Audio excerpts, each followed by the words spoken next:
Pernah nggak sih kamu lihat orang yang kelihatannya pede banget, terus mikir, duh, andai aja gue bisa kayak gitu. Nah, gimana kalau ternyata rasa percaya diri itu bukan bakat dari lahir, tapi sebuah keterampilan yang bisa banget dilatih? Itu dia yang bakal kita kupas tuntas hari ini dengan melihat langsung ke dalam otak kita. Kita mulai dengan janji yang, wow, berani banget ini, dari seorang peneliti otak, Dr. Lara Boyd. Ini bukan cuma kutipan loh ya, ini adalah sebuah premis yang bisa mengubah total cara kita memandang kemampuan otak kita sendiri.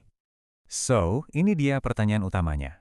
Percaya diri itu sesuatu yang emang udah dari sananya kita punya atau nggak punya?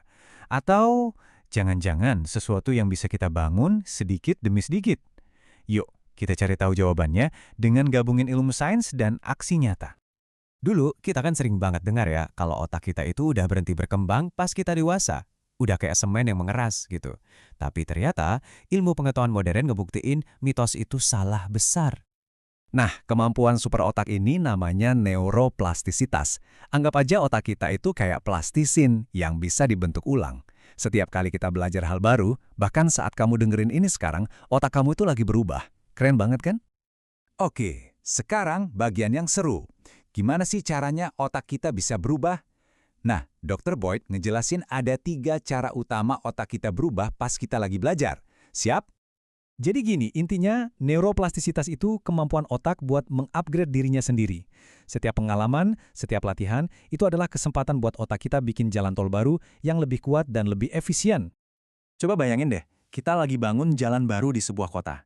Pertama, ada perubahan kimiawi. Ini cepet banget. Ibaratnya kayak kita baru bikin sketsa di tanah. Ini buat memori jangka pendek. Terus ada perubahan struktural. Nah, ini lebih lambat. Kayak para pekerja mulai ngaspal jalan, ini buat memori jangka panjang. Dan yang terakhir, perubahan fungsional. Jalan baru tadi akhirnya nyambung sama jalan-jalan lain, bikin lalu lintas di seluruh kota jadi makin lancar. Nah, persis kayak gitu yang terjadi di otak kita. Nah, ini nih kuncinya teman-teman. Gak ada jalan pintas, bukan pil, bukan suplemen. Justru perilaku kita, setiap jam latihan, setiap kita coba lagi pas gagal, itulah yang jadi pahat buat ngebentuk otak kita. Kita sendiri arsiteknya. Oke, sekarang coba kita sambungin ya.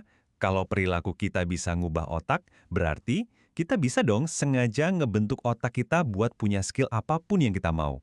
Termasuk rasa percaya diri. Kata Dr. Ivan Joseph, percaya diri itu bukan hal yang misterius atau gaib. Ini tuh skill, sebuah keyakinan yang bisa kita latih, sama kayak kita ngelatih otot di gym untuk belajar main gitar. Terus, gimana cara ngelatihnya? Beliau nunjukin 2 area penting. Pertama, aksi di dunia nyata, yaitu pengulangan dan kegigihan. Kedua, pertarungan di dalam diri kita sendiri. Gimana caranya kita ngendaliin suara-suara di kepala kita?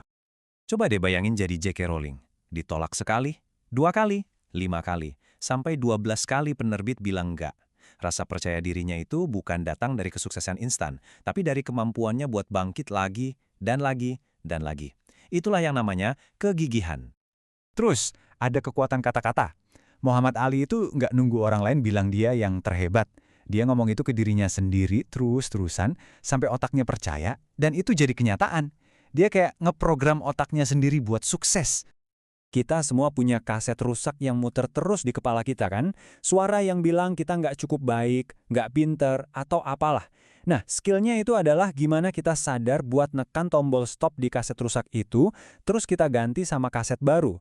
Afirmasi positif yang kita pilih sendiri.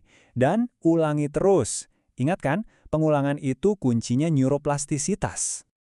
Oke, pikiran udah kita latih nih. Terus gimana sama badan kita? Gimana caranya kita bisa kelihatan pede, padahal di dalam hati jantung udah mau copot?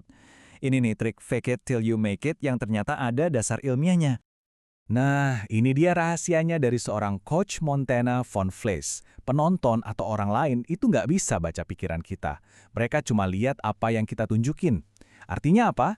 Kita bisa milih buat nunjukin postur dan suara yang percaya diri.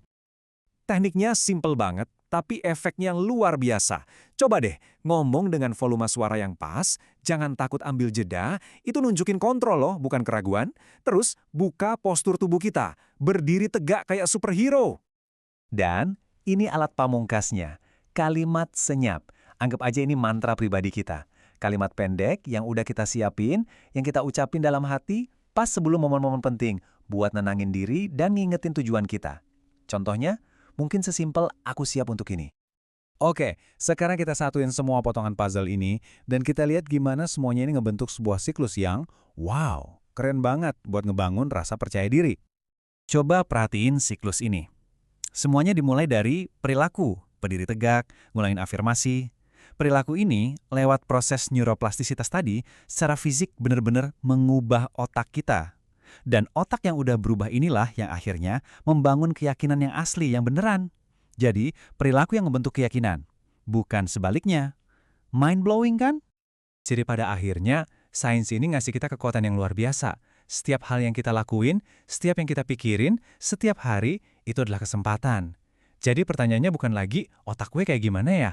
Tapi, otak kayak apa yang mau gue bangun? Pilihannya ada di tangan kita.